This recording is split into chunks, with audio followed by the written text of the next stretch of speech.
I need a motion to approve the agenda. Okay, so it's me. Help me.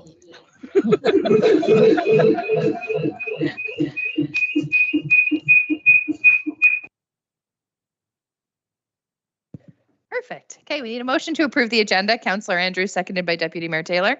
All in favor? Something's still loud.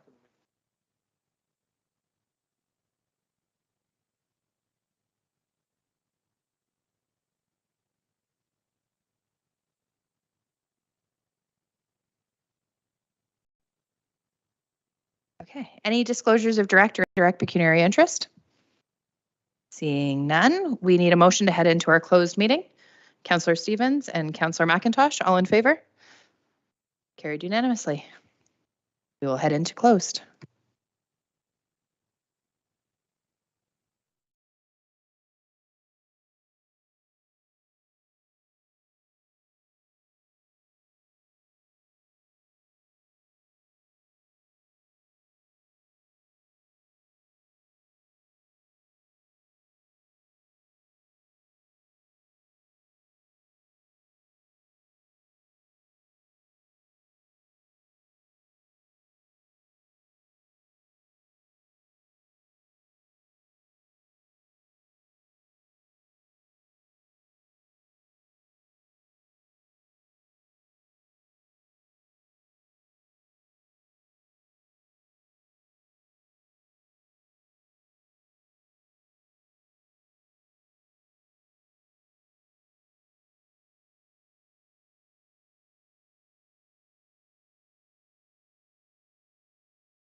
To the open portion of our meeting. We did just come out of a closed session where we received eScribe training from our deputy clerk. We will move on now to the singing of our national anthem. If everyone can please rise.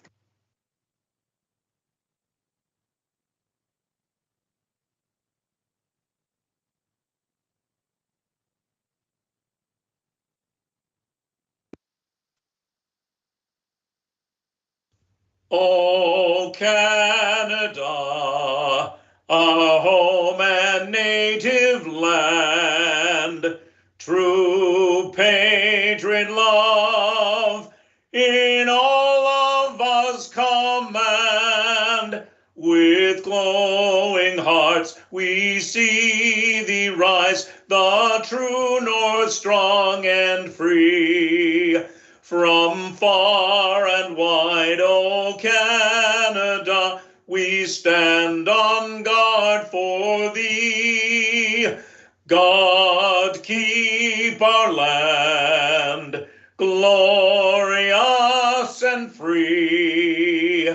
O Canada, we stand on guard for thee. O Canada, we stand on guard for thee.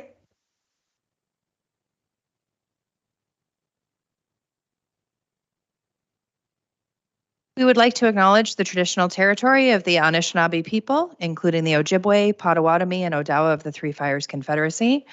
This meeting is being aired on public television and or streamed live and may be taped for later public broadcast or webcast. Your name is part of the public record and will be included in the minutes of the meeting. We do have a bit of a rise in report, just the recommendation that the closed council minutes of September 12th, 2022 be approved. Can I have a motion for that, please? Councillor Andrews and seconded by Councillor Sherwood. All in favor? Thank you. There are no previous council meetings, and we are now into our presentation, which is why we're here tonight. I will turn it over to our CAO, Ray Osmond, who's going to do some preamble statements, please. Over to you, Mr. Osmond. Thank you, Your Worship. Good evening, everybody. Just a few comments before Nandini gets into the budget. I want to first of all acknowledge and thank all the divisional managers for all their due diligence and long hours of work working on this budget, this 2023 budget. They are being under the guidance, of course, of our very capable treasurer, our leadership from our treasurer, Nandini, and her team. And I see some are in the room. Good evening. Great piece of work by all. This evening is meant to be a simple introduction, if you would, to the process of budgeting and to give you an overview of 2023. But one of the things I want to point out with this particular budget is that we've been also going on during the same time period, finishing off the strategic plan. And one of the things I'm really pleased with is that Manager Ruth Phillips had the opportunity working with Deloitte to finish off in draft form the strat plan, particularly the data and the data that supports that plan and drives that plan. And essentially what that plan is, of course, as we said many times, is the work plan of this council for the next 4 years. And the reason I bring that up now is because I think the budget that's being put forward by Nandini and her team here and all those that played a huge part in it, if you start looking at it, there's a huge thread that runs right through the budget that's aligned with the strat plan. So when you're going through the budget in detail, and we're not going through it in detail, when you start getting into budget in detail, if you get the opportunity to read all that data in advance, I think it would be a wonderful exercise for council, all the council members, and you'll pick up on, oh, they caught that, oh, they caught that. And if you look at some of the things coming out of the strat plan, you'll also find that your stakeholders in this community, the public feedback, the staff feedback, and the council feedback from the day also is seen quite a bit, not just in the strat plan, but also aligns again back to the budget. So I want to make sure that when you look at the budget and all that it entails, some of the drivers around the budget, such as capacity, not just capacity with staff, capacity with facilities, and capacity for us to deliver services. But just to be able to take a look at it from a workforce perspective, from an infrastructure perspective, one of the big drivers coming out of this are things like, finishing off major projects, projects that are on our table. I think you'll find when you go through the budget that we really picked up in a big way this thing about getting all these projects completed in 2023. For a lot of these are in 2023, and the budget will clearly reflect that. And some of these, of course, have been on the books. We want to try to get these things cleared up. But I think it's really important when you're looking at both of these documents in tandem that you get a real good flavor about how we've captured. And I think the team have captured a lot of these pieces, and then Nandini will speak briefly to it, but have captured a lot of these pieces while going through the budget process. So it's a 4-year, the strat plan, of course, the work plan is a 4-year plan. But budgets by their very nature are short and long term. This is 2023, but it also shows you, of course, going into the next 10-year window. And again, you see how you can sort of capture some of these things as you think 4 years, and the budget kind of gives you a good overview. And finally, what I'd like to say is the community itself, from a budget perspective, it speaks to community need. And efficiencies of delivering on that need. And again, I want to thank Nandini and her team for capturing a lot of these pieces as she was devising the budget document you're seeing now. And then as we'll get into the budget in January, the first council meeting in January. So thank you, and enjoy the presentation. Cheers. Thank you very much, Mr. Osmond. Now over to you, Ms. Syed, for the tabling of the 2023 budget. Thank you, Worship. If you would just allow me a moment to share my screen.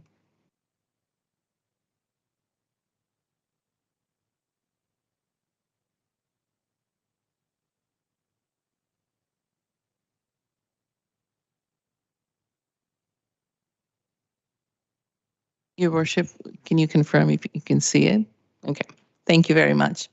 So, Your Worship, thank you very much for the introduction. Good evening, everyone. Through you to your council, members of our audience tonight, and community at large. Welcome to the ceremonial budget tabling of 2023. Before we start the presentation, I would like to take a quick stroll down the memory lane.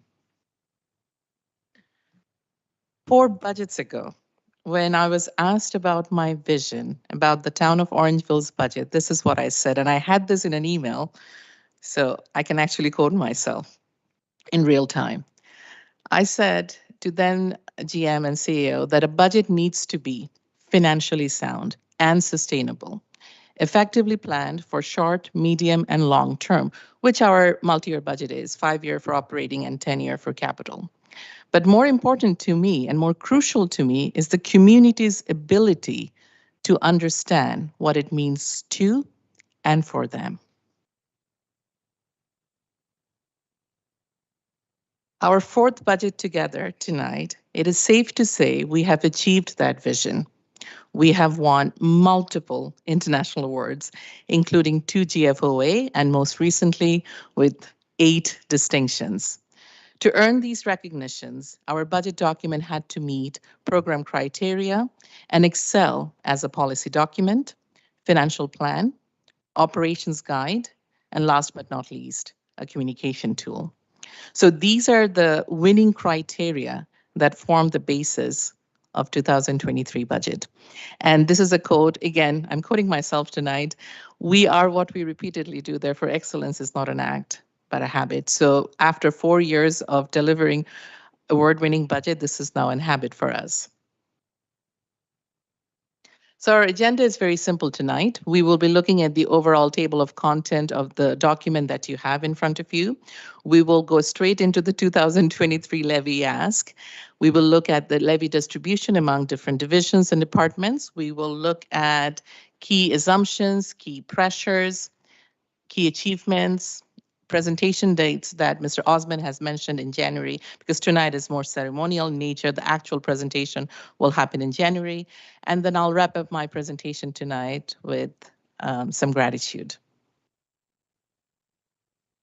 So this is the table of content, and I'm sure you have this in front of you.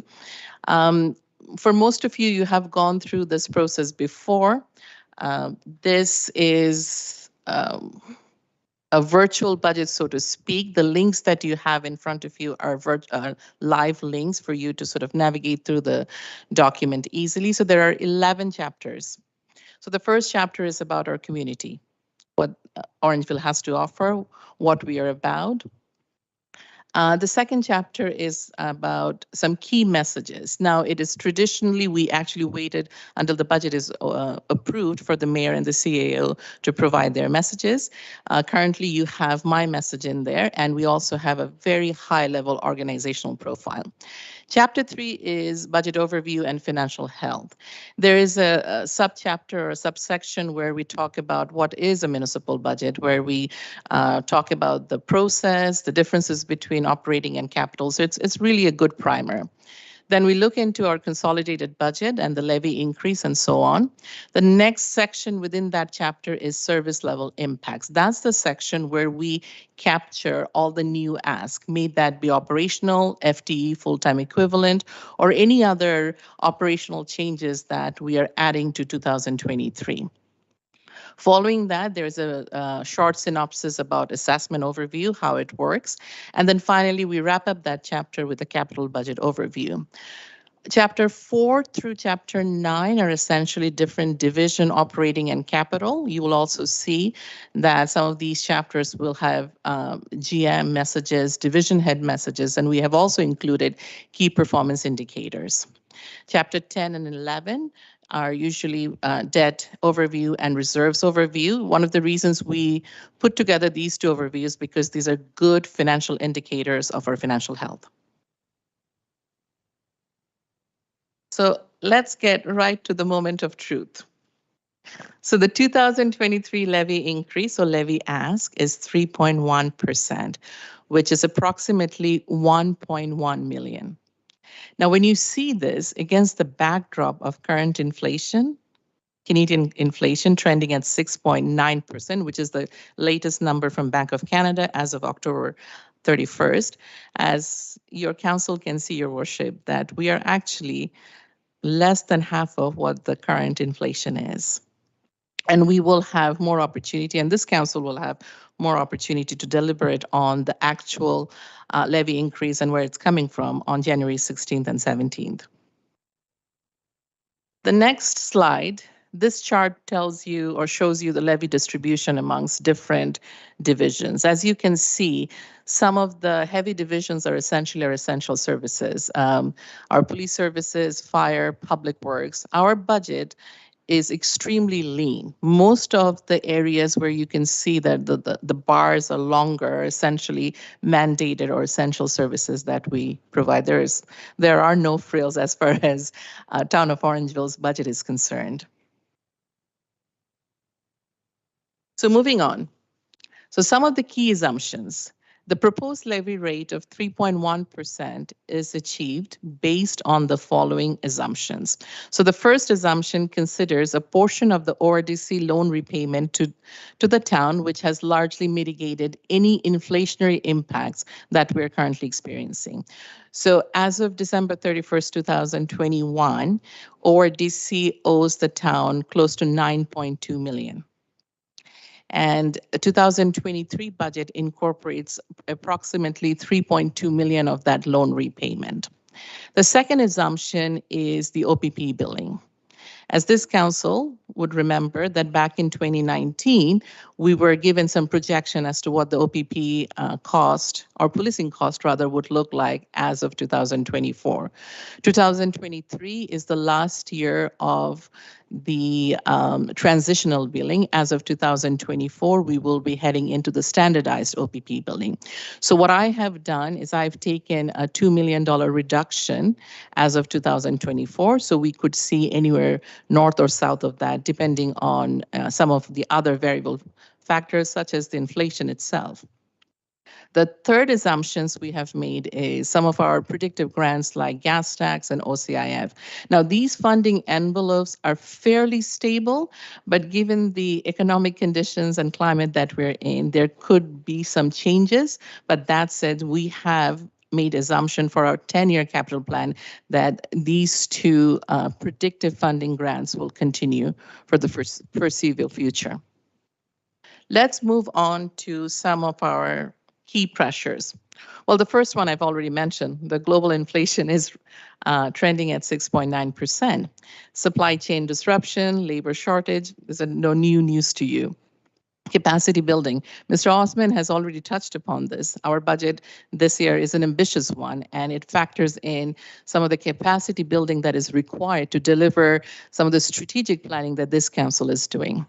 We're also facing tremendous cybersecurity issues, so that's one of the things that we had to factor in.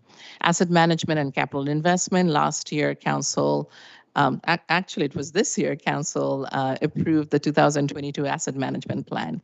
Servicing growth is another factor that we had to contend with. And as of delivering this budget, we were still uncertain of the fate of Bill 23. But now I think this is unfolding itself, and it probably will take a few more months for us to understand the full implication of Bill 23. All that said, our core focus remains to serve our citizens and businesses by effectively managing financial and physical resources.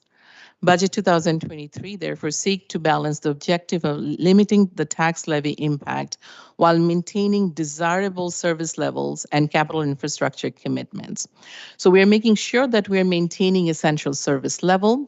We're continuing with our capital plan commitment. We're ensuring that 2023 will be a year of capacity building, growth and innovation. We're also making sure that there's robust service capacity for current and future residents. We're modernizing aging systems and infrastructure. We're implementing the comprehensive asset management plan for core infrastructure assets. We're also positioning Orangeville to effectively deal with the changes that will come in the years ahead. As I've already mentioned, tonight's presentation is ceremonial in nature. The budget presentation dates for January is January 16th. We will be coming back, myself and the 3 GMs, we will come back to deliver the capital budget.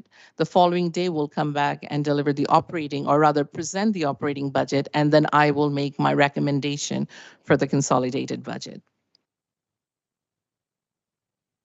Your Worship, before I close my presentation tonight, I would like to take a moment to thank our global management team and their respective supporting teams. My gratitude is also further extended to Ms. Landry, Mr. Koselak, and Mr. Osmond. And last but definitely not least, my core budget team of 3 people, Ms. Mindy Judge, Ms. Rebecca Medeiros, and Mr. Dylan Prince. As I've mentioned, this is a ceremonial budget presentation in nature. I won't be taking any specific question tonight as it relates to the document or the numbers that we have presented. That said, I'm open to receiving any immediate feedback or first reaction from yourself and your council. With that, back to you, Your Worship. Very much, Ms. Syed. I want to thank you very much for the presentation today, and I've already had a chance to start looking at the document, and it's very impressive. So thank you to you and your team and the entire team at the town for all the work that they've done to get it to this point. At this point, was there questions? Deputy Mayor, I'll start with you. Go ahead. Thank you, Your Worship. Thank you, Ms. Syed, for your presentation. I think we've got lots of good things to debate in there, and I appreciate the work that's been put into this. I may have misunderstood as I read it, and then your preamble at the beginning, and I just wanted to get clarification from you about the monies received from the ORDC, and you mentioned the $9 million. Can you just talk to, did you put that money into this budget and are utilizing that money to offset costs and offset the delta? If so, I don't know that's what we want to do, but maybe I misunderstood. Ms. Syed, go ahead. Thank you, Your Worship, through you to Deputy Mayor Taylor. So we have received close to $37 million from the sales of ORDC. ORDC owes the town $9.2 million in loan, and that loan repayment is due on demand. So what we did, because that $9.2 million is due to the town, So what we did is we made an assumption that over the next 3 to 4 years, ORDC will be repaying that money back to the town. It is payable back to the town. So of that 9.2, we have used 3.2 million to mitigate some of our inflationary pressures. Have I answered your question, Deputy Mayor? Yep, go ahead. So thank you for that. And maybe just a statement. I don't think that's what we talked about on the election trail. We talked about having the citizens of Orangeville talk about spending that money. So I don't know where, we'll have a conversation, but that's not what was discussed on the election campaign. We were going to have the people of our town talk to us about how we would spend that money. So if the people of the town wanted to go to offset budget costs, we can do that. But that's not what we discussed to have it spent here. So it just concerns me that we would have it in this budget prior to having consultations with the people. Councillor Andrews, go ahead. Thank you, Your Worship. Opportunity to express a comment, and again, a comment of thanks for a document that is easy to understand. It is one that I find, and again, has a little bit to do with the experience that we've been at this table before, but I think my councillor colleagues would end up probably echoing the same kind of comment that it is easy to follow with a lot of detail. I'm going to express an analogy, and I think that our acting CAO was able to highlight some key things here that's very important. It's like looking at the car where you defer any repairs. And if you keep on deferring, eventually something's going to break. Something's going to fall apart. It won't run anymore. We have some pieces that are in that scheduled critical path that need to be factored in. We've had delays, supply chain, and so on and so forth. So I'm not questioning any of that whatsoever, and it's so well detailed in this document so far. But there was a comment that you made that struck a question regarding the infamous Bill 23. We don't know. Do we have a contingency of some sort to ensure that if there's a shortfall on anything that might be coming about from development charges, we are prepared for? Thank you, Worship, through you to Councillor Andrews. First of all, thank you very much for your kind comments. In terms of Bill 23, that's one thing that needs to play out, for lack of a better terminology, in the next few months. The bill has been approved, but there has been a tremendous feedback from mayors and councillors and even staff members from all across the province. So it remains to be seen whether there is an appetite for the province to do further consultation with us. And I think subject to that consultation and subject to understanding better of what Bill 23 will actually mean down the line, I think it would be too premature for us to have contingency plan in place. So I'm just waiting for that consultation period to open. And based on that, perhaps within that consultation, the province could give us some idea as to how we can build this contingencies. Thank you. Councillor McIntosh and then Councillor Sherwood. Thank you, Your Worship. Thank you to the Treasurer for this wonderful presentation.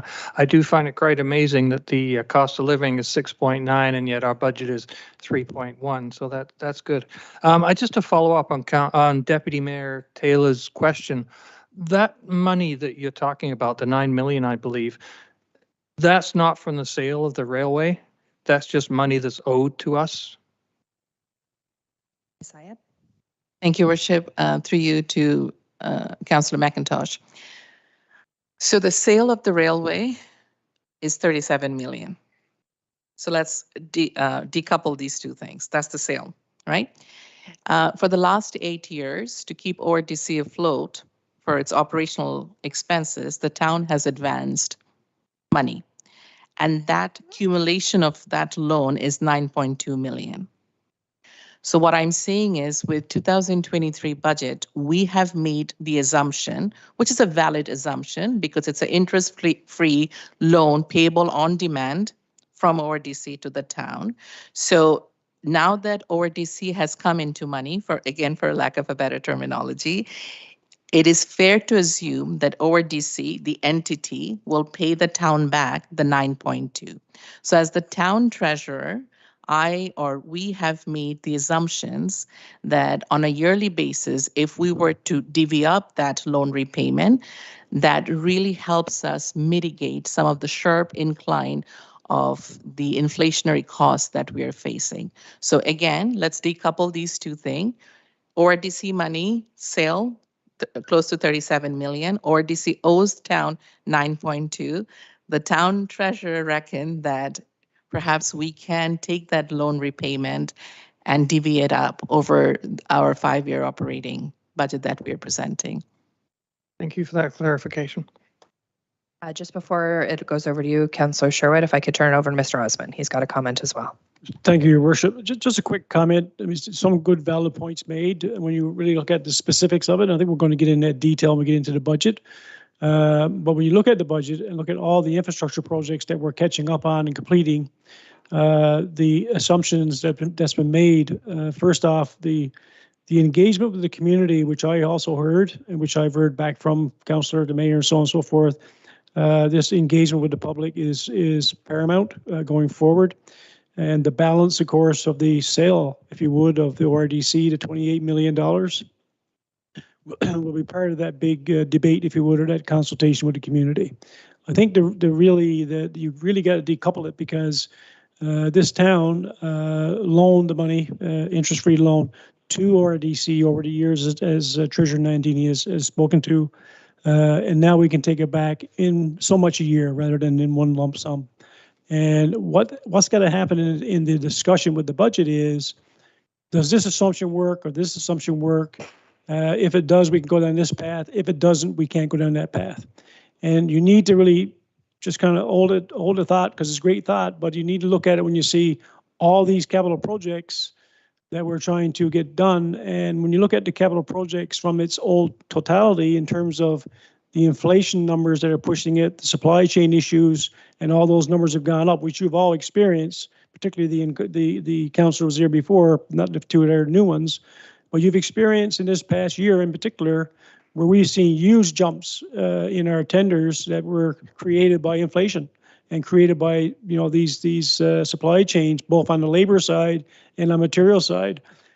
When you look at this budget as we have, it really comes through that what we did on the books 2 or 3 years ago, that number's increased. The cost of materials increased, labor costs increased, and now we got to look at, well, how do we pay this thing?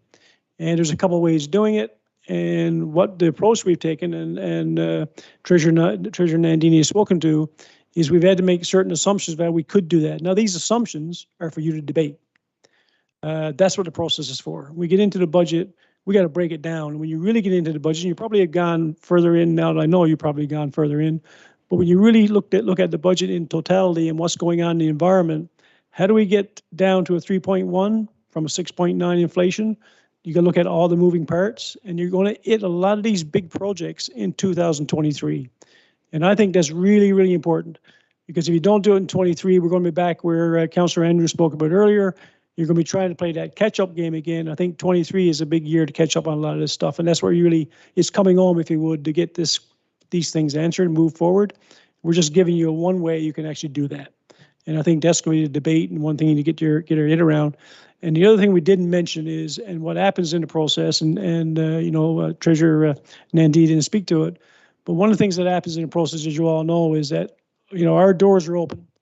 You got questions, please provide the questions to us as soon as possible as we go through the next few weeks before we get to January 16th. So we can answer some of these questions up front at the time that, the GMs and the managers can get some time to answer some of the questions before we get too close to the 16th, because some of these questions deserve an answer so that we can share with all the council and so on. That's really important to the process as well. So I'll leave it there, but I think it's important that we're looking at some assumptions in the budget. Those are for you to debate and to go through in the process. Thank you. Thank you, Mr. Osmond. Councillor Sherwood. Yes, through you, Madam Mayor. Similar to what my fellow councillors have discussed, I was a little surprised by the mention of the the ORDC funds, using it to help offset the costs. By the way, I want to congratulate you first on the award, because you and your team, congratulations. So there's a couple things here. I understand the whole repayment about the loan. I actually thought that would be a council direction to say, I think we should give you 3.2 this year. But I'm respecting that it's a treasurer recommendation within the budget, right? So I got a couple questions. We are actually at 37 million. I know when I was campaigning, I thought I saw 32 million, but we're actually at 37 million that we've got in sales. My second was the comment about using the 3.2, thinking that should have been a council thing, because most of us did campaign saying that, this is the money and we want the people to be engaged.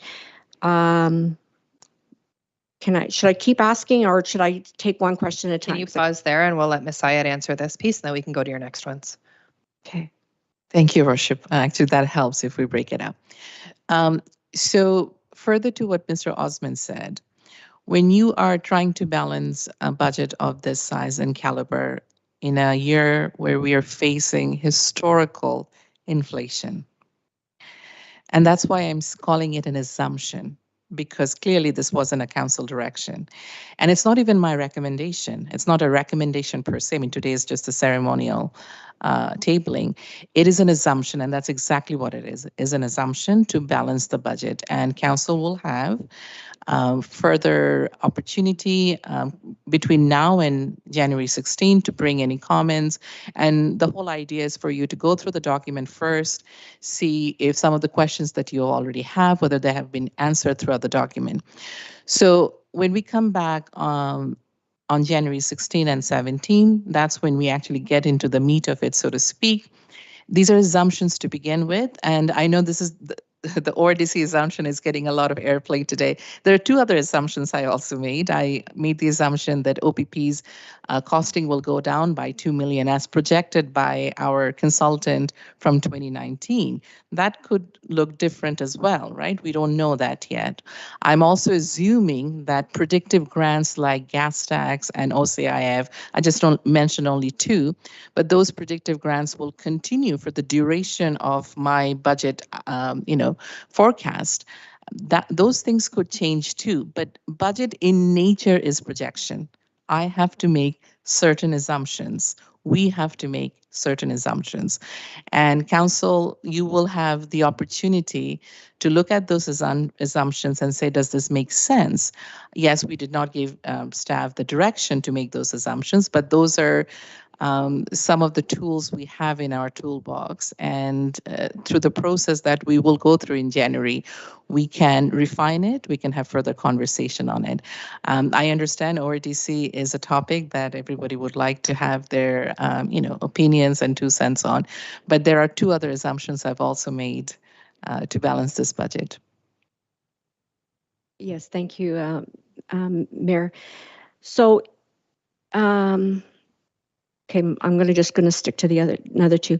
So what would be, and this is something I'm not expecting you to answer tonight, perhaps in January, what would be the level of levy increase if we remove the 3.2 million? I know it's going to be significant, so I'm not going to put you on the spot, just to get, our head around as to why it's beneficial to apply that 3.2.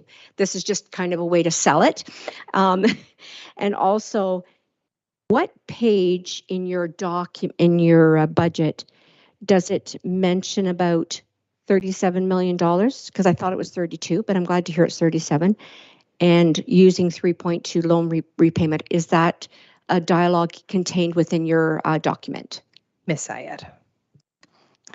Through your worship, to Councillor Sherwood, I will double check. Maybe I'm making up the 37 million now that you've questioned it 3 times. I will get in touch with the ORDC treasurer and I'll get back to you shortly. That said, going back to your, I believe your third question, which part of the document? So if you look at chapter 3 is essentially the meat of the document. I shouldn't say the meat. That's where the information about the levy increase, your operating overall, your service level impact. So that's the area where you will see any new ask, may that be operational, may that be FTE related. And then there is also a section for consolidated budget, operating plus capital. So that's the section where we talk about the assumption of using 3.2. There was another part to your question. It was, what would the levy increase be if we removed it? Just like I said, in order to sell why we want to use the 3.2. I do have two FAs in the room with me today. So yes, we'll definitely can bring that information back to you. As I was presenting, I did mention that a 3.1% increase is approximately 1.1 million. Right, so that's one way to extrapolate that number, but we will definitely bring that information back in January. And I'll definitely double check the ORDC sales. Is there additional comments or questions from any member of council? Deputy Mayor? Yes, thank you, Your Worship. This is not an inquisition, so I just wanted to make sure I know you're trying to set our thinking, and I appreciate where you're going. So I just want to understand your comment about the police. So the police, you mentioned that it falls off by $2 million, which as I think back to the consultant and all those things, those all ring true to me. But we're talking about a 2023 budget. So I don't know, like, why would you bring that up into this? So we're going to go up potentially, according to this, 3.1, but you're talking about a 2024 where it drops by 2, yet we go up by 200,000-ish, right, for this coming year, 2023. Ms. Syed? Thank you, Worship, through you to Deputy Mayor. So these are the assumptions for the multi-year budget, not just 2023. 2023 is the last year of our transitional billing. And then as of January 1st of 2024, we will be heading into the standardized billing. So the assumptions that I'm showing to you, I mean, clearly you get to approve 1 year, but spiritually or in theory, in principle, you will be approving a multi-year budget, 5-year for operating and 10-year for capital. And one of the reasons I am showing the OPP assumption is because you're looking at 24, 25 onward. Does that answer your question? Okay. Was there any additional questions from members of council? No. Thank you very much, Ms. Syed. We appreciate that. And we will see you shortly with some extra questions to answer for sure. Thank you very much.